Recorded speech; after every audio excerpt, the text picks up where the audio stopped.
नमः भगवते वासुदेवाय। नमस्कार दोस्तों, आप सभी का हमारे चैनल पर स्वागत है। आज हम आपके लिए लेकर आए हैं गुरुवार व्रत कथा, जो भगवान विष्णु साथ ही साथ देवगुरु बृहस्पति की कृपा पाने के लिए बेहद महत्वपूर्ण मानी जाती है।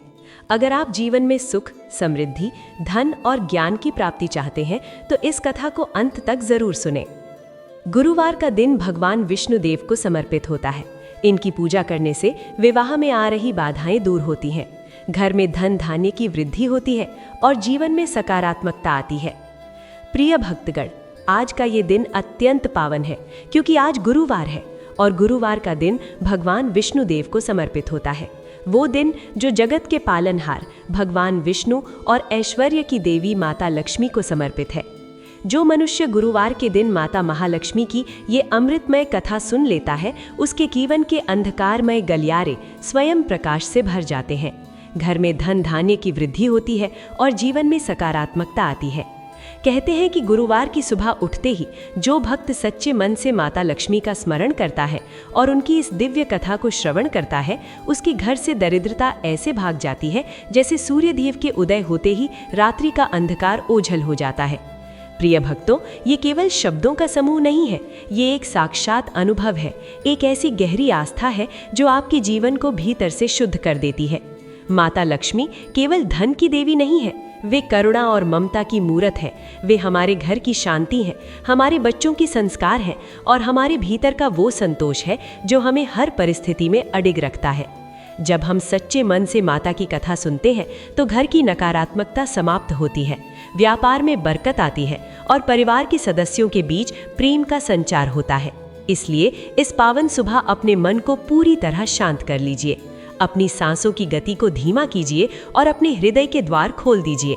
आज की ये कथा आपको उस दिव्यता से जोड़ेगी जहां हर अभाव, हर पीड़ा और हर संकट केवल माँ के नाम मात्र से शांत हो जाता है।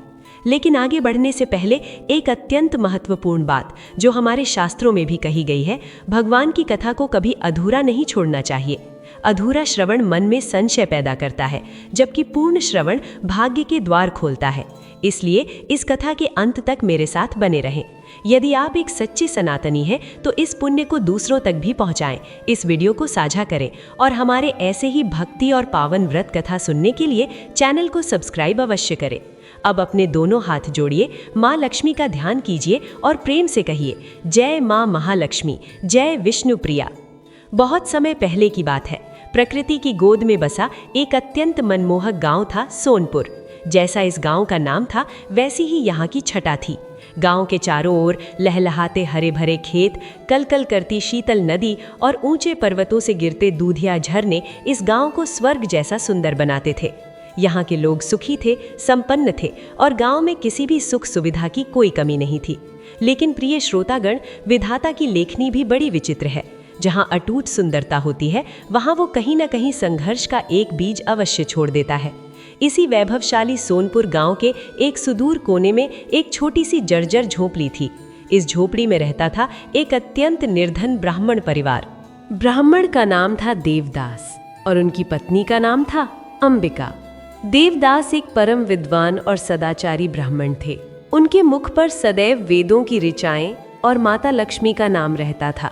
उनके पास ज्ञान की देवी सरस्वती की तो अपार कृपा थी, पर धन की देवी लक्ष्मी जैसे उनसे पूरी तरह मुख मोड़ चुकी थीं। उनकी गरीबी का आलम ये था कि उनके घर में सुबह का भोजन बनता तो शाम की चिंता सताने लगती।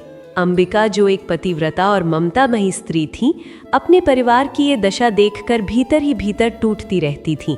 उस झोपड़ी की छत इतनी पुरानी हो चुकी थी कि जब वर्षा ऋतु आती तो बादलों का पानी सीधे उनके बिस्तर पर गिरता। पूरी रात वे दोनों पति पत्नी अपने बच्चों को सूखे कोने में सटाकर खुद भीगते हुए गुजार देते। सर्दियों की रातों में उनके पास तन ढकने के लिए पर्याप्त वस्त्र नहीं थे और ना ही ठंड से बचने के लिए मोटे बिस्तर। देवदास अक्सर अपनी पत्नी से कहते, अंबिका, धैर्य रखो, माता लक्ष्मी सबकी परीक्षा लेती हैं। वे चंचला हैं पर अपने भक्त का साथ कभी नहीं छोड़ती। देखना, एक दिन हमारे घर में भी खुशियों का दीप जलेगा और हमारे भंडार भर जाएंगे। परंतु अंबिका जब अपने भूखे बच्चों के मुरझाए हुए चेहरे देखती तो उसका हृदय विदीर्ण हो जाता। वो कभी कभी रुष्ट होकर कहती, स्वामी कब तक, आखिर कब तक हम इस परीक्षा की अग्नि में जलते रहेंगे? हमने किसका क्या बिगाड़ा है? आप दिन रात माँ की सेवा करते हैं, मैं भूखे पेट रहकर भी उनकी आरती उतारती हूँ, फिर भी हमारे ये नन्हे बालक अन्न के एक एक दाने को क्यों तरस रहे हैं? क्या माँ को अपनी संतान की पुकार सुनाई नहीं देती? जैसे जैसे दिन बीतते गए उनके बच्चे बड़े होने लगे और उनके साथ ही उनकी भूख भी बढ़ने लगी। ब्राह्मण के 4 छोटे पुत्र थे। जब घर में केवल एक सूखी रोटी बचती तो वे भूख की तड़प में आपस में लड़ने लगते। वे नन्हे बालक जिन्हें शास्त्र पढ़ने चाहिए थे, वे पेट की आग बुझाने के लिए एक दूसरे से रोटी छीनते और हाथापाई करने लगते। एक दिन का प्रसंग बड़ा ही मार्मिक है। झोपड़ी के बाहर मूसलाधार बारिश हो रही थी। घर में अन्न का एक दाना नहीं था। देवदास कोने में बैठकर अपनी फटी हुई धोती को देख रहे थे और मन ही मन माता लक्ष्मी को पुकार रहे थे। तभी उन्होंने देखा कि उनके 2 छोटे बेटे रसोई के एक खाली बर्तन को लेकर आपस में झगड़ रहे हैं। वे इस उम्मीद में उस बर्तन को खुरच रहे थे कि शायद कहीं कोई छोटा सा टुकड़ा मिल जाए। जब कुछ नहीं मिला तो बड़े भाई ने छोटे को धक्का दे दिया और छोटा बालक जोर जोर से रोने लगा। अंबिका की आंखों से अश्रुधारा बह निकली। उसने अपने बच्चे को गले से लगा लिया और देवदास की ओर देखकर चीख पड़ी, देखिए स्वामी, देखिए अपनी आंखों से, ये आपके संस्कार नहीं, ये इनकी भूख बोल रही है। एक ब्राह्मण के बालक भोजन के लिए पशुओं की तरह लड़ रहे हैं। हे माता लक्ष्मी, क्या आप सो गई हैं? क्या आपको अपनी इस बेटी की करुण पुकार सुनाई नहीं दे रही? अगर हमें ऐसे ही तड़पाना था तो हमें जन्म ही क्यों दिया? देवदास निशब्द थे। उनकी आंखों में भी आंसू थे, पर उनके होठों पर अभी भी माँ का नाम था। उन्होंने मन ही मन संकल्प किया कि वे अब और अधिक माँ की परीक्षा नहीं लेंगे। उस रात उन्होंने भूखे पेट ही माँ की प्रतिमा के सामने बैठकर करुण वंदन शुरू किया।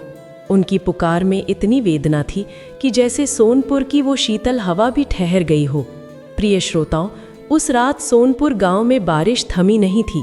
जर्जर झोपड़ी के भीतर का दृश्य और भी हृदय विदारक होता जा रहा था। अंबिका ने अपने 4 बच्चों को एक फटी हुई चटाई पर सुलाने की कोशिश की थी, जो बारिश के पानी से आधी भीग चुकी थी। भूख के कारण बच्चों को नींद नहीं आ रही थी। वे रह रह कर करवटें बदलते और धीमे स्वर में माँ माँ पुकारते। अंबिका के पास उन्हें देने के लिए सिवाय सांत्वना के और कुछ नहीं था। वो बार बार उनके सिर पर हाथ फेरती और अपनी सूखी आंखों से उन्हें सुलाने का प्रयास करती। देवदास कुटिया के एक कोने में बैठे थे, जहां माँ लक्ष्मी की एक पुरानी धुंधली सी तस्वीर रखी थी। उन्होंने दीपक जलाने की कोशिश की, पर दिए में तेल की आखिरी बूंद भी खत्म हो चुकी थी। अंधेरे में बैठे देवदास केवल माँ के चरणों का ध्यान कर रहे थे। तभी एक छोटा बालक जाग गया और बिलखते हुए बोला, माँ, पेट में बहुत दर्द हो रहा है, क्या कल सुबह हमें रोटी मिलेगी?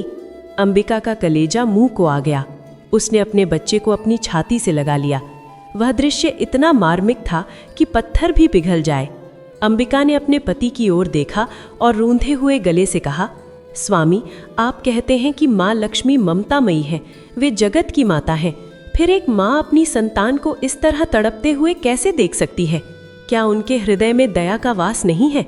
हमारे कष्ट तो हमारे कर्मों का फल हो सकते हैं, पर इन मासूमों ने क्या बिगाड़ा है?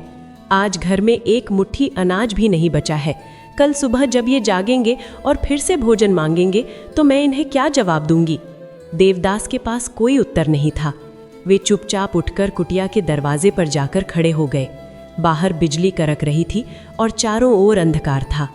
उन्हें लगा जैसे ये अंधकार केवल बाहर नहीं बल्कि उनके भाग्य में भी समा गया है। उन्होंने हाथ जोड़कर आकाश की ओर देखा और कांपती आवाज में कहा, हे महालक्ष्मी, हे विष्णुप्रिया, मैं आपकी भक्ति से कभी विचलित नहीं हुआ।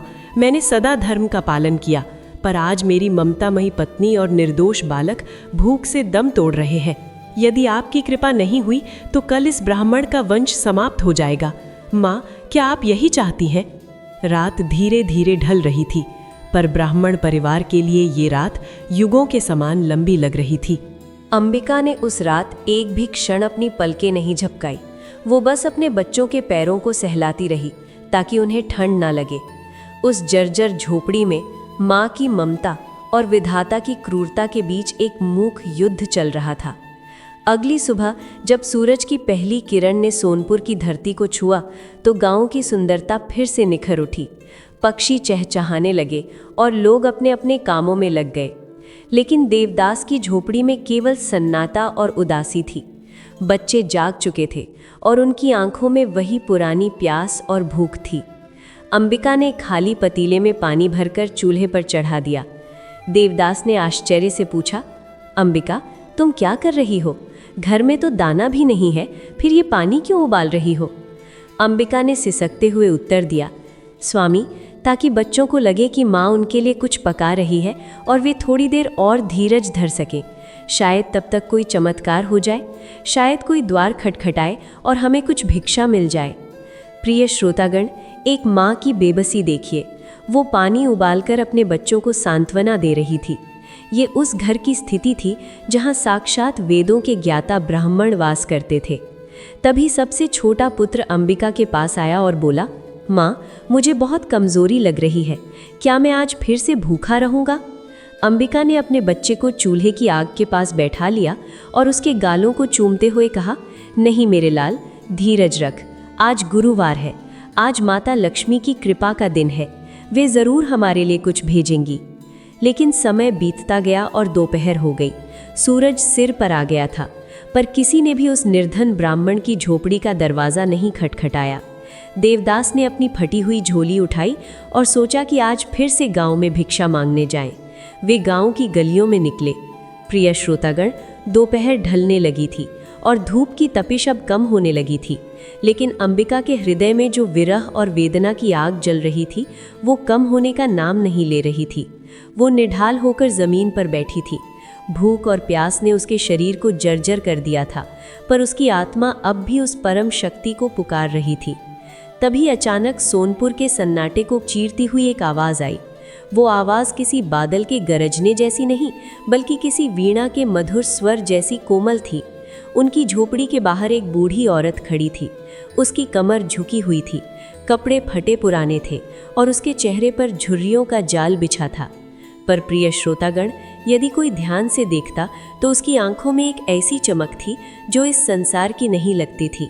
उसने कांपते हुए स्वर में पुकारा, बेटी, ओ बेटी, क्या इस घर में कोई है? क्या मुझ बुढ़िया को थोड़ा जल मिल सकेगा? अंबिका ने जैसे ही ये आवाज़ सुनी, वो हड़बड़ा कर उठी। उसके पैरों में जान नहीं थी, फिर भी अतिथि सत्कार के संस्कारों ने उसे खड़ा कर दिया। वो लड़खड़ाती हुई दरवाजे तक पहुंची। सामने उस वृद्ध महिला को देखकर अंबिका का ममतामयी हृदय पसीज गया। उसने देखा कि वो वृद्धा प्यास से व्याकुल लग रही थी। अंबिका ने बड़े आदर से उन्हें अंदर बुलाया और अपनी फटी हुई चटाई पर बिठाया। अंबिका ने लोटे में पानी भरकर उनके चरणों में रखा और कहा, माँ, आप बहुत दूर से आई लगती हैं, क्षमा करना माँ, मेरा ये घर दरिद्रता का वास है। मेरे पास आपको बिठाने के लिए कोई आसन नहीं है, पर यह शीतल जल ग्रहण कीजिए। उस वृद्धा ने पानी पिया और अंबिका के चेहरे की ओर बड़े गौर से देखा। वो बोली, बेटी, जल ने मेरी प्यास तो बुझा दी, पर तेरे चेहरे पर ये उदासी कैसी? तेरे घर में चूल्हा जल रहा है, पर सौंधी महक क्यों नहीं आ रही? तेरे ये बालक कोने में दुबक कर क्यों बैठे हैं? क्या आज इस ब्राह्मण के घर में भोजन नहीं बना? वृद्धा की बात सुनते ही अंबिका के सब्र का बांध टूट गया। वो उस बूढ़ी औरत के घुटनों से लगकर फूट फूट कर रोने लगी। उसने रोते हुए कहा, माँ, मैं आपको क्या बताऊं? विधाता ने हमारे भाग्य में सुख की एक बूंद भी नहीं लिखी। मेरे बच्चे 3 दिनों से भूखे हैं। मेरे पास उन्हें खिलाने के लिए एक मुट्ठी चोकर भी नहीं है। मैं उस चूल्हे पर केवल पानी उबाल रही हूँ ताकि ये मासूम सो जाए। माँ, मैं एक अभागी माँ हूँ जो अपनी संतानों का पेट नहीं भर सकती। उस वृद्धा ने बड़े प्यार से अंबिका के सिर पर हाथ फेरा। उसका हाथ इतना शीतल और सुखद था कि अंबिका को ऐसा लगा जैसे साक्षात शांति उसके भीतर समा गई हो। वृद्धा ने मुस्कुराते हुए कहा, पगली, माँ कभी अभागी नहीं होती, और जिसके घर के द्वार से कोई अतिथि प्यासा न जाए, उस पर तो लक्ष्मी सदा प्रसन्न रहती है। तू कहती है तेरे पास कुछ नहीं है? जा, एक बार अपनी रसोई के उस मटके को देख जिसमें तूने पानी रखा था। अंबिका ने संशय भरी नज़रों से वृद्धा की ओर देखा। वो जानती थी कि मटका खाली था, फिर भी उस वृद्धा के स्वर में एक ऐसा आदेश था जिसे टाला नहीं जा सकता था। अंबिका रसोई की ओर गई। उसने जैसे ही उस पुराने मिट्टी के मटके का ढक्कन हटाया, उसकी चीख निकल गई। वो मटका जो सुबह से खाली पड़ा था, अब ऊपर तक दूधिया सफ़ेद और सुगंधित चावलों से भरा हुआ था। इतना ही नहीं, बगल में रखे खाली बर्तन भी घी, गुड़ और आटे से लबालब भरे हुए थे। अंबिका की आंखों को विश्वास नहीं हो रहा था। उसने अपने हाथों से उन चावलों को छुआ। वे साक्षात अन्नपूर्णा का आशीर्वाद लग रहे थे। वो दौड़कर बाहर आई और वृद्धा के चरणों में गिर गई। माँ, ये क्या चमत्कार है? आप कौन हैं? आपने ये कैसे किया? वृद्धा ने केवल इतना कहा, बेटी, ये मेला चमत्कार नहीं है, ये तेरे धैर्य और तेरे पति की अटूट भक्ति का फल है। आज गुरुवार है और गुरुवार के दिन जो भी सच्चे मन से माँ लक्ष्मी का ध्यान करता है, माँ उसके भंडार भर देती हैं। जा, जल्दी से अपने बच्चों को भोजन करा। देख, वे कैसे तेरी राह देख रहे हैं। अंबिका ने उस दिन जैसे अपनी सुध बुध खो दी थी। उसने झटपट चूल्हा जलाया। आज उस चूल्हे से उठने वाला धुआं दुखों का नहीं बल्कि खुशियों का प्रतीक था। उसने गर्मा गर्म भोजन तैयार किया और अपने चारों पुत्रों को पास बुलाया। वे बालक जो भूख के मारे निढाल थे, भोजन की सुगंध पाकर खिल उठे। प्रिय श्रोतागण, उस माँ के संतोष की कल्पना कीजिए जो अपने बच्चों को तृप्त होते देख रही थी। जब बच्चों ने भर पेट भोजन कर लिया, तब अंबिका को अपने पति देवदास की याद आई। वो सोचने लगी कि स्वामी अभी तक मंदिर से नहीं लौटे, उन्हें ये शुभ समाचार कौन देगा। तभी उसने मुड़कर देखा कि वो वृद्धा अब वहाँ नहीं थी। अंबिका ने पूरे घर में और बाहर गली में खोजा, पर वो रहस्यमयी वृद्धा जैसे हवा में विलीन हो गई थी। अंबिका समझ गई कि वो कोई साधारण स्त्री नहीं थी। उसकी आंखों से कृतज्ञता के आंसू बहने लगे। उसने मन ही मन कहा, हे माँ लक्ष्मी, आपने मेरी पुकार सुन ली, आपने मुझे पहचान लिया। प्रिय श्रोतागण, जहाँ एक ओर देवदास की झोपड़ी में साक्षात महालक्ष्मी की कृपा बरस रही थी, वहीं दूसरी ओर सोनपुर के उस विशाल विष्णु मंदिर की सीढ़ियों पर बैठा देवदास अपनी नियति से लड़ रहा था। सूरज अब पश्चिम की ओर झुकने लगा था। आकाश में छाई लालिमा देवदास को किसी अग्नि की लपटों जैसी लग रही थी, ऐसी अग्नि जो उसके परिवार को निगलने के लिए तैयार थी। मैं आपको बता रहा हूँ उस समय देवदास के मन की स्थिति क्या रही होगी। कल्पना कीजिए, एक ऐसा पिता जिसने जीवन भर वेदों की मर्यादा का पालन किया, जिसने कभी किसी का अहित नहीं सोचा, आज वो अपने ही अस्तित्व पर प्रश्न चिन्ह लगा रहा था। उसने मंदिर के द्वार की ओर देखा और उसके होठ फड़फड़ाए। हे जगन्नाथ, क्या मेरे बच्चों की भूख का स्वर आपके वैकुंठ तक नहीं पहुंचता? क्या इन पत्थरों की दीवारों में आपकी ममता भी पत्थर की हो गई है? लोग कहते हैं कि आप दीन बंधु हैं, पर आज इस दीन का कोई बंधु दिखाई नहीं देता। उसी समय मंदिर में गांव के सबसे धनी सेठ धनपाल का प्रवेश हुआ। रेशमी वस्त्र पहने, गले में सोने की भारी मालाएं लटकाए और अहंकार से लबालब भरा हुआ, वो सेठ जब देवदास के पास से गुजरा तो उसे अपनी सुध नहीं थी। देवदास ने उम्मीद की एक आखिरी किरण के साथ अपना हाथ फैलाया और कातर स्वर में कहा, सेठ जी, भगवान के लिए कुछ सहायता कर दीजिए। मेरे बच्चे 3 दिन से भूखे हैं। कल जब आपके भंडार भरे जाएंगे तो माँ लक्ष्मी आपको और अधिक देंगी। लेकिन प्रिय श्रोतागण, अहंकार और धन का मेल मनुष्य को अंधा बना देता है। सेठ धनपाल रुका। उसने देवदास के फटे हुए वस्त्रों को घृणा से देखा और उपहास करते हुए बोला, अरे ओ पंडित, सुबह से शाम तक मंदिर में बैठकर हाथ फैलाने से भाग्य नहीं बदलता। शायद तुम्हारे कर्म ही ऐसे होंगे कि लक्ष्मी तुमसे रुष्ट है। जाओ कहीं काम ढूंढो, यहाँ मंदिर की पवित्रता को अपनी दरिद्रता से दूषित मत करो। सेठ के ये शब्द देवदास के हृदय में किसी जहरीले बाण की तरह चुभी। उसकी आंखों में आंसू सूख गए और उनकी जगह एक अजीब सा सन्नाटा छा गया। उसने सोचा, जब मनुष्य ही मनुष्य के काम नहीं आ रहा तो शायद ईश्वर ने भी अपना हाथ खींच लिया है। वो धीरे से उठा। उसके पैर कांप रहे थे। उसने निश्चय कर लिया था कि वो अब घर वापस नहीं जाएगा। वो नदी की ओर बढ़ चला, ये सोचकर कि अपने बच्चों को तड़पते देखने से अच्छा है कि वो स्वयं को समाप्त कर ले। तभी मंदिर के भीतर से एक वृद्ध पुजारी बाहर आए। उनके हाथ में एक पीला पुष्प और माता लक्ष्मी के चरणों का थोड़ा सा सिंदूर था। उन्होंने दूर से ही देवदास को पुकारा, देवदास रुको बेटा, कहाँ जा रहे हो? देवदास ठिठक गया। पुजारी जी ने पास आकर उसके माथे पर वो सिंदूर लगाया और वो पुष्प उसके हाथ में रख दिया। वे मुस्कुराए और बोले, बेटा, माँ के दरबार से कोई खाली हाथ नहीं जाता। तू जिसे अपनी हार समझ रहा है, शायद वो तेरी सबसे बड़ी जीत की शुरुआत है। जा, घर जा, आज गुरुवार है, तेरी अंबिका तेरा मार्ग देख रही होगी। माँ लक्ष्मी ने तेरी झोली भर दी है, बस तुझे उसे देखने की दृष्टि चाहिए। देवदास को लगा जैसे उन पुजारी जी के शब्दों में कोई दैवीय शक्ति थी। उसका मुरझाया हुआ मन अचानक एक अज्ञात आशा से भर गया। उसने वो पुष्प अपनी आंखों से लगाया और तेज कदमों से अपनी झोंपड़ी की ओर दौड़ने लगा। जैसे जैसे वो अपनी कुटिया के पास पहुंचने लगा, उसे वातावरण में एक अद्भुत बदलाव महसूस हुआ। गांव के उस कोने में जहां सदा सरांध और उदासी रहती थी, आज वहां से चमेली और धूप बत्ती की दिव्य सुगंध आ रही थी। और वो सुगंध किसी दिव्य पकवान की थी। देवदास को लगा कि शायद भूख के कारण उसे भ्रम हो रहा है, लेकिन जैसे ही उसने अपनी झोंपड़ी के आंगन में कदम रखा, उसके कदम जड़ हो गए। उसने देखा कि उसके चारों पुत्र, जो कल तक हिलने की स्थिति में भी नहीं थे, आज आंगन में खेल रहे थे। उनके चेहरों पर एक अलग ही तेज था। अंबिका द्वार पर खड़ी थी, उसकी आंखों में खुशी के आंसू थे और उसके हाथ में जल का पात्र था। देवदास ने हकलाते हुए पूछा, अंबिका, ये सब क्या है? ये महक कहाँ से आ रही है?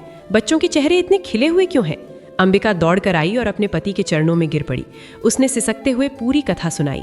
उस बूढ़ी औरत का आना, खाली मटों का अन्न से भर जाना और फिर उस वृद्धा का अचानक अदृश्य हो जाना।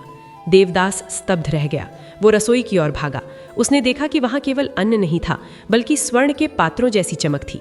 जो अनाज वहाँ भरा था वो साधारण नहीं था, उसका एक एक दाना मोती जैसा चमक रहा था। देवदास ने वो अन्न अपनी हथेलियों में लिया और उसे चूमने लगा। वो जोर जोर से रोने लगा। क्षमा करना माँ, मैं निर्बल था, मैं भटक गया था। आपने अपनी इस बेटी की लाज रख ली, आपने मेरे बच्चों को नया जीवन दे दिया। प्रिय श्रोतागर, उस रात उस गरीब ब्राह्मण की झोपड़ी में जो शांति थी, वो सोनपुर के किसी महल में नहीं थी। देवदास और अंबिका ने साथ बैठकर माँ लक्ष्मी की आरती की। उनके पास धूप दीप नहीं थे, पर उनके हृदय की श्रद्धा ही सबसे बड़ा दीपक बन गई थी। उधर झोपड़ी में अंबिका की हालत बिगड़ रही थी। कमजोरी और मानसिक तनाव के कारण उसे चक्कर आने लगे थे। फिर भी उसने हिम्मत नहीं हारी। उसने घर के एक कोने को साफ किया, जहां गोबर से लीपा हुआ एक छोटा सा चबूतरा था। उसने सोचा कि यदि अन्न नहीं है तो क्या हुआ, वो आज माँ लक्ष्मी का व्रत रखेगी और अपनी करुण पुकार से उन्हें धरती पर आने के लिए मजबूर कर देगी। अंबिका ने जल का एक पात्र रखा और मन ही मन प्रार्थना शुरू की। उसने अपनी साड़ी के पल्लू से अपनी आंखें पोंछी और कहना शुरू किया, माँ, मैंने सुना है कि आप दीन दयाल हैं। मैंने सुना है कि आप एक बार जिस पर कृपा कर दें उसका जीवन संवर जाता है। क्या मैं आपकी बेटी नहीं हूँ? क्या मेरे ये बालक आपके पौत्र नहीं हैं? माँ, अब बस कीजिए, ये परीक्षा अब सहन नहीं होती। कहते हैं कि जब भक्त का हृदय पूरी तरह टूट जाता है और वो केवल ईश्वर के सहारे रह जाता है, तभी दिव्य लीला आरंभ होती है। अंबिका की वो करुण पुकार बैकुंठ तक पहुंच चुकी थी। सोनपुर के उस जर्जर कोने में अब कुछ ऐसा होने वाला था जिसकी कल्पना किसी ने नहीं की थी। प्रिय श्रोतागर, उस रात सोनपुर गांव की हवा में कुछ बदल गया था। वो कोना जहां कभी अंधेरा और रुदन का वास था, आज वहां से एक ऐसी अलौकिक ज्योति फूट रही थी जिसने पूरे गांव का ध्यान अपनी ओर खींच लिया। मैं आपको बता दूं कि चमत्कार जब होता है तो वो केवल घर की चार दीवारी तक सीमित नहीं रहता। उसकी सुगंध हवाओं के पंखों पर सवार होकर हर द्वार तक पहुंच जाती है। अगली सुबह जब गांव की महिलाएं नदी किनारे पानी भरने निकलीं, तो उनकी चर्चा का केंद्र केवल एक ही विषय था, निर्धन ब्राह्मण देवदास की झोंपड़ी। गांव में ये बात जंगल की आग की तरह फैल गई कि जिस ब्राह्मण के पास कल तक बच्चों को पिलाने के लिए दूध नहीं था, आज उसके घर में साक्षात अन्नपूर्णा का वास हो गया है। कोई कह रहा था कि उसे कोई गुप्त खजाना मिला है, तो कोई कह रहा था कि उस पर किसी देवता की असीम अनुकंपा हुई है। लेकिन प्रिय श्रोतागण, सबसे अधिक बेचैनी उस अहंकारी सेठ धनपाल के मन में थी। वही सेठ जिसने कल मंदिर की सीढ़ियों पर देवदास का उपहास किया था। उसे अपने कानों पर विश्वास नहीं हो रहा था। उसने सोचा, एक भिखारी ब्राह्मण के पास रातों रात इतना वैभव कैसे आ सकता है? कहीं उसने कोई चोरी तो नहीं की, या फिर ये सब केवल लोगों का भ्रम है? अहंकार जब चोट खाता है तो वो प्रमाण मांगता है। सेठ धनपाल ने अपने 2 सेवकों को साथ लिया और भारी कदमों से देवदास की कुटिया की ओर चल पड़ा। उसके पीछे पीछे उत्सुक ग्रामीणों की एक बड़ी भीड़ भी चल रही थी। हर कोई उस चमत्कार को अपनी आंखों से देखना चाहता था। जैसे ही सेठ धनपाल देवदास की झोपड़ी के पास पहुंचा, उसके कदम ठिठक गए। वो पुरानी जज्जर झोपड़ी जो कल तक गिरने की कगार पर थी, आज वैसी ही थी, पर उसके भीतर से जो शांति और ऊर्जा निकल रही थी, वो किसी राजमहल में भी नहीं थी। आंगन में अंबिका बैठी थी। आज उसके वस्त्र फटे तो थे, पर उसके चेहरे पर वो दिव्य तेज था जो केवल संतोष और भक्ति से आता है। उसके चारों बालक जो कल तक भूख से बिलख रहे थे, आज बड़ी शांति से बैठकर गायत्री मंत्र का जाप कर रहे थे। सेठ धनपाल ने बड़े अहंकार से चिल्लाकर कहा, ओ देवदास, बाहर निकल। सुना है तेरे भाग्य के सितारे चमक गए हैं। कहाँ से आया ये सब अन्न? कहीं तूने गांव की साख को बट्टा लगाने वाला कोई गलत काम तो नहीं किया? देवदास अपनी कुटिया से बाहर आया। उसकी आंखों में ना तो क्रोध था, ना ही धन का कोई घमंड। उसने बड़ी विनम्रता से झुककर सेठ को प्रणाम किया और कहा, सेठ जी पधारिए। कल आपने कहा था कि मेरे कर्म खोटे हैं, इसलिए लक्ष्मी मुझसे रुष्ट है। शायद आपकी वो बात माँ के कानों तक पहुँच गई। माँ अपने संतान का अपमान सहन नहीं कर सकी और उसने अपनी इस दासी और दास की सुध ले ली। ये जो कुछ भी आप देख रहे हैं, ये उस ममतामयी माँ का प्रसाद है। सेठ धनपाल झल्लाकर घर के भीतर घुस गया। वो देखना चाहता था कि आखिर सच क्या है। उसने जैसे ही रसोई की ओर देखा, उसकी आंखें फटी की फटी रह गईं। वो पुराना मिट्टी का मटका जिसे उसने कल कूड़ा समझा होता, आज उसमें से दिव्य प्रकाश निकल रहा था। वो मटका अनाज से नहीं, बल्कि ऐसे चावलों से भरा था जो शुद्ध चांदी की तरह चमक रहे थे। सेठ ने लालच में आकर एक मुट्ठी चावल उठाया, पर जैसे ही उसने उसे छुआ, उसे एक जोर का झटका लगा। उसे महसूस हुआ जैसे वो अनाज नहीं, बल्कि कोई दिव्य ऊर्जा है जिसे अपवित्र हाथों से नहीं छुआ जा सकता। वो कांपने लगा। उसकी समझ में आ गया कि ये कोई मानवीय माया नहीं, बल्कि साक्षात ईश्वरीय हस्तक्षेप है। बाहर खड़े ग्रामीण ये दृश्य देखकर अचंभित थे। वे देवदास और अंबिका के चरणों में गिर पड़े। जो लोग कल तक उन्हें देखकर रास्ता बदल लेते थे, आज वे उनसे आशीर्वाद मांग रहे थे। अंबिका की आंखों में आंसू आ गए। उसने सबको संबोधित करते हुए कहा, प्रिय श्रोतागण, मेरे भाइयों और बहनों, ये वैभव मेरा नहीं है, ये तो माँ लक्ष्मी की उस ममता का प्रमाण है जो हर उस हृदय में बसती है जो धैर्य नहीं खोता। कल तक मैं भी टूट गई थी। मैंने भी माँ को उलाहना दिया था, पर माँ तो माँ होती है। वो अपने बच्चों को रुलाती जरूर है, पर कभी उन्हें गिरने नहीं देती। मैं आपको सच बता रहा हूँ, उस समय वहाँ का वातावरण इतना भावुक हो गया था कि कठोर से कठोर हृदय वाला व्यक्ति भी रोने लगा। देवदास ने अपनी झोली से वो अन्न निकाला और पूरे गांव में बांटना शुरू कर दिया। अद्भुत बात यह थी कि वो छोटा सा मटका कभी खाली ही नहीं हो रहा था। जितने लोग आते, देवदास उन्हें भर भर कर अन्न देता, पर मटका फिर से लबालब भर जाता। यही माँ लक्ष्मी की महिमा है, जितना बांटो उतना बढ़ता है। लेकिन सेठ धनपाल के मन में अभी भी एक काला कोना बाकी था।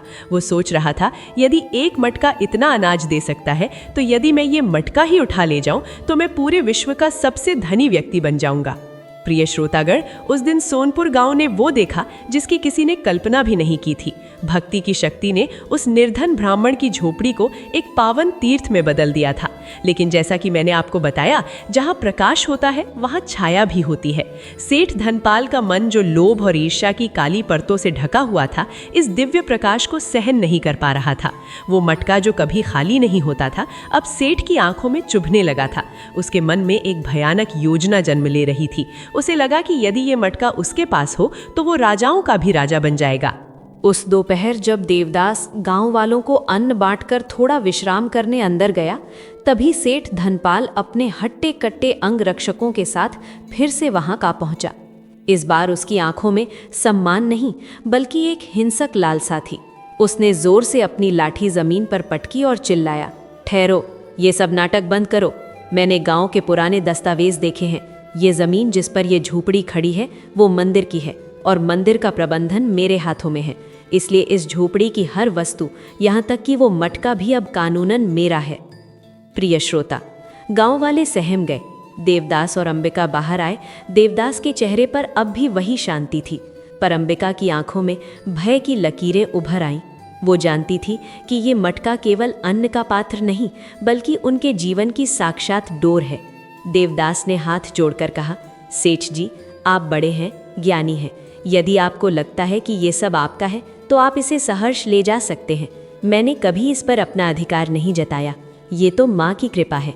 जहाँ माँ रहेगी वहीं वैभव रहेगा। यदि माँ आपके घर जाना चाहती हैं, तो मैं कौन होता हूँ उन्हें रोकने वाला। देवदास की इस सरलता ने सेठ के अहंकार को और बढ़ा दिया। उसे लगा कि ब्राह्मण डर गया है। उसने अपने सेवकों को आदेश दिया, जाओ, उस मटके को उठा लो और सावधानी से मेरे महल के भंडार गृह में पहुंचा दो। आज से सोनपुर का भाग्य मेरे हाथ में होगा। जैसे ही सेवकों ने उस दिव्य मटके को छुआ, झोपड़ी के भीतर एक ठंडी हवा का झोंका चला। लेकिन अहंकार में अंधे लोगों को ईश्वरीय संकेत कहाँ समझ आते हैं। वे उस मटके को उठाकर ले गए। अंबिका फूट फूट कर रोने लगी। वो बोली, स्वामी, आपने ये क्या किया? माँ ने हमें वरदान दिया था और आपने उसे एक पापी के हाथ में सौंप दिया। अब हमारे बच्चे फिर से भूखे रहेंगे।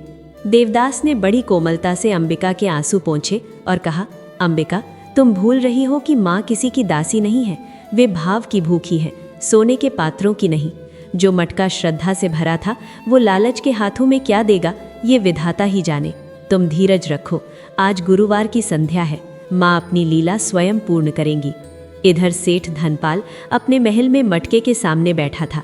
उसने अपने भंडार के सभी बड़े बड़े पीपे और बोरियां मंगवा ली थी। उसने सोचा कि वो आज ही इतना अनाज निकाल लेगा कि 7 पीढ़ियों तक कमी ना पड़े। उसने बड़े गर्व से मटके में हाथ डाला, पर ये क्या? प्रिय श्रोता, चमत्कार देखिए। जैसे ही सेठ का हाथ मटके के भीतर गया, उसे अनाज की जगह केवल ठंडी राख और कंकर महसूस हुए। उसे लगा कि शायद उसे भ्रम हुआ है। उसने मटके को उल्टा कर दिया। देखते ही देखते उस दिव्य पात्र से अनाज की जगह काले कोयले गिरने लगे। पूरे महल में एक अजीब सी दुर्गंध फैल गई। सेठ घबरा गया। उसने बार बार मटके को झकझोरा, पर उसमें से केवल धूल और राख ही निकल रही थी। तभी उसे एक आकाशवाणी जैसी गूंज सुनाई दी, रे मूर्ख, तूने अन्नपूर्णा को चुराने की चेष्टा की। जो पात्र भक्ति से अक्षय था वो तेरे स्पर्श से निर्जीव हो गया है। लक्ष्मी कभी भय या बल से प्राप्त नहीं होती, वे केवल प्रेम और त्याग के हृदय में वास करती हैं। सेठ धनपाल के पसीने छूटने लगे। उसे अपनी गलती का एहसास तो हुआ, पर वो अभी भी पूरी तरह झुका नहीं था। उसे लगा कि शायद देवदास ने कोई तंत्र मंत्र किया है। उसने क्रोध में आकर उस मटके को पटक कर तोड़ दिया। मटका टूटते ही एक तीव्र प्रकाश हुआ और सेठ की आंखों के सामने अंधेरा छा गया। उसे कुछ भी दिखाई देना बंद हो गया। उधर देवदास की झोपड़ी में एक अद्भुत दृश्य घटित हो रहा था। भले ही मटका चला गया था, पर झोपड़ी की दीवारों से सौंधी सौंधी महक आने लगी थी। अंबिका ने देखा कि आंगन के जिस कोने में वो बूढ़ी औरत बैठी थी, वहाँ की मिट्टी अपने आप ऊपर उठ रही है। देखते ही देखते वहाँ भूमि से साक्षात स्वर्ण के कमलों की एक क्यारी निकल आई। देवदास और उसके बच्चे ये देखकर मंत्रमुग्ध रह गए। तभी वहाँ वही वृद्ध महिला फिर से प्रकट हुई, पर इस बार उनके फटे कपड़े नहीं थे। उनके शरीर से करोड़ों सूर्यों जैसा तेज निकल रहा था। उनके एक हाथ में वरद मुद्रा थी और दूसरे में कमल का पुष्प। साक्षात महालक्ष्मी अपनी पूरी भव्यता के साथ वहां खड़ी थी। अंबिका और देवदास उनके चरणों में साष्टांग दंडवत हो गए। उनकी आंखों से बहते आंसू माँ के चरणों को धो रहे थे।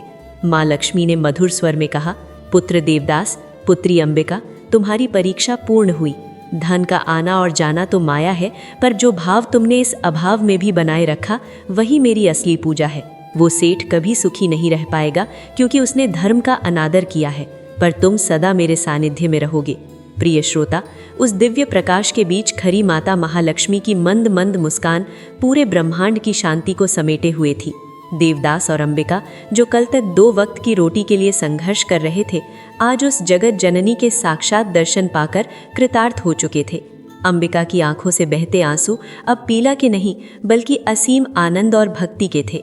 उसने कांपते हाथों से माँ के चरण स्पर्श किए और अपनी सिसकियों को रोकते हुए बोली, हे माँ, हम अज्ञानी आपकी लीला समझ नहीं पाए।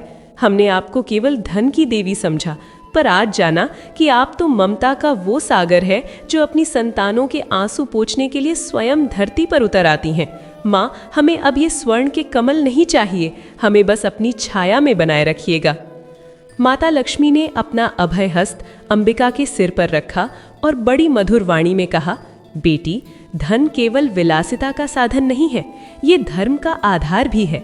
तुमने और देवदास ने अभाव में भी अपने संस्कार नहीं छोड़े। तुमने अपनी भूख की चिंता छोड़कर एक प्यासी वृद्धा को जल पिलाया। वही जल मेरे लिए किसी अमृत से कम नहीं था। जहाँ अतिथि का सत्कार होता है और जहाँ पति पत्नी में अटूट प्रेम और विश्वास होता है, वहाँ मैं सदा निवास करती हूँ। उसी समय महल से चीखने चिल्लाने की आवाज़ें आने लगीं। अहंकारी सेठ धनपाल, जो अंधा हो चुका था, लड़खड़ाते हुए ठोकरे खाते हुए देवदास की झोपड़ी की ओर आ रहा था। उसके पीछे उसके सेवक और गांव वाले भी थे। सेठ के चेहरे पर अब वो अहंकार नहीं था, बल्कि काल की छाया और पश्चाताप की अग्नि जल रही थी। वो गिरते पड़ते देवदास के आंगन में पहुंचा और चिल्लाने लगा, देवदास, मुझे क्षमा कर दो, मैं पापी हूँ, मैंने माँ का अपमान किया है, मुझे कुछ दिखाई नहीं दे रहा, मेरे महल में चारों ओर कालिक फैल गई है, मुझे बचा लो। देवदास ने जब सेठ की ये दुर्दशा देखी तो उसका दयालु ब्राह्मण हृदय पसीज गया। उसने माँ लक्ष्मी की ओर देखा और हाथ जोड़कर प्रार्थना की, हे माँ, आप तो करुणा की सागर है, ये सेठ अज्ञानी है, धन के मद में अंधा हो गया था, पर अब ये आपकी शरण में है, कृपया इसे क्षमा कर दीजिए, किसी भी जीव का दुख मुझसे देखा नहीं जाता। माता लक्ष्मी ने देवदास की परोपकारी भावना को देखकर कहा, पुत्र, तुम्हारी इसी दयालुता के कारण ही मैं यहाँ रुकी हूँ। जो दूसरों के दुख को अपना दुख समझता है वही मेरा सच्चा भक्त है। जाओ, उस स्वर्ण कमल का एक पत्ता सेठ धनपाल की आंखों से स्पर्श करा दो। देवदास ने जैसे ही वो दिव्य पत्ता सेठ धनपाल की आंखों से लगाया, सेठ की आंखों की रोशनी वापस आ गई, लेकिन इस बार उसे केवल संसार नहीं बल्कि सत्य भी दिखाई दे रहा था। उसने जैसे ही अपने सामने चतुर्भुजी साक्षात महालक्ष्मी को देखा, वो उनके चरणों में ढेर हो गया। सेठ ने अपनी सारी संपत्ति गरीबों में बांटने और मंदिर की सेवा करने का संकल्प लिया। प्रिय श्रोतागण, देखते ही देखते वो छोटी सी झोपड़ी एक भव्य मंदिर और आश्रम में बदल गई। लेकिन देवदास और अंबिका का स्वभाव नहीं बदला, वे आज भी उसी सादगी से रहते थे। उनके बच्चे जो कभी एक रोटी के लिए लड़ते थे, अब बड़े होकर विद्वान बने और पूरे सोनपुर में ज्ञान और भक्ति का प्रकाश फैलाने लगे। गांव में अब कोई भूखा नहीं सोता था, क्योंकि देवदास के भंडार से निकला अन्न कभी समाप्त ही नहीं होता था। आज की ये पावन कथा हमें यही सिखाती है कि गुरुवार का दिन केवल व्रत रखने का नहीं, बल्कि अपने भीतर के अंधकार को मिटाने का दिन है। धन का आना बड़ी बात नहीं है, पर धन आने के बाद भी विनम्र बने रहना ही माँ लक्ष्मी की असली कृपा है। जो मनुष्य इस कथा को पूरे श्रद्धा भाव से सुनता है, उसके जीवन की दरिद्रता, चाहे वो मानसिक हो या आर्थिक, सदैव के लिए समाप्त हो जाती है। प्रिय श्रोतागण, अब शांत मन से एक बार पुनः उस दिव्य छवि का ध्यान कीजिए। महसूस कीजिए कि माँ लक्ष्मी आपके घर के द्वार पर खड़ी है। उनकी ममतामयी दृष्टि आपके बच्चों पर है, आपके व्यापार पर है और आपके पूरे परिवार पर है। उनकी कृपा से आपकी हर रुकी हुई राह खुल जाएगी और हर संकट का नाश होगा। प्रेम से बोलिए, जय माँ महालक्ष्मी, जय विष्णुप्रिया, जय धन धान्य की देवी। मेरे प्यारे श्रोतागण, मुझे पूर्ण विश्वास है कि आज की ये दिव्य और मार्मिक कथा आपके हृदय की गहराइयों तक पहुंची होगी। माता लक्ष्मी की ये महिमा आपके जीवन में नए सुख और समृद्धि लेकर आए, यही मेरी मंगल कामना है। यदि आपको ये कथा पसंद आई हो और इसने आपके मन को छुआ हो, तो इस वीडियो को लाइक अवश्य करें। भगवान की महिमा को फैलाना भी एक पुण्य का कार्य है, इसलिए इसे अपने मित्रों और परिवार के साथ साझा करें ताकि वे भी माँ की कृपा के भागी बन सकें। कमेंट में जय माँ लक्ष्मी लिखना न भूलें। आपकी एक पुकार माँ तक पहुँच सकती है। और हाँ, हमारे भक्ति परिवार का हिस्सा बनने के लिए इस चैनल को सब्सक्राइब जरूर करें और बेल आइकन दबाएं, ताकि रोज आप ऐसी ही प्रेरणादायक और जीवन बदल देने वाली दिव्य कथाएं सुन सकें। माता लक्ष्मी आप सभी का कल्याण करें। फिर मिलेंगे एक नई कथा के साथ। तब तक के लिए विदा लेते हैं। राधे राधे।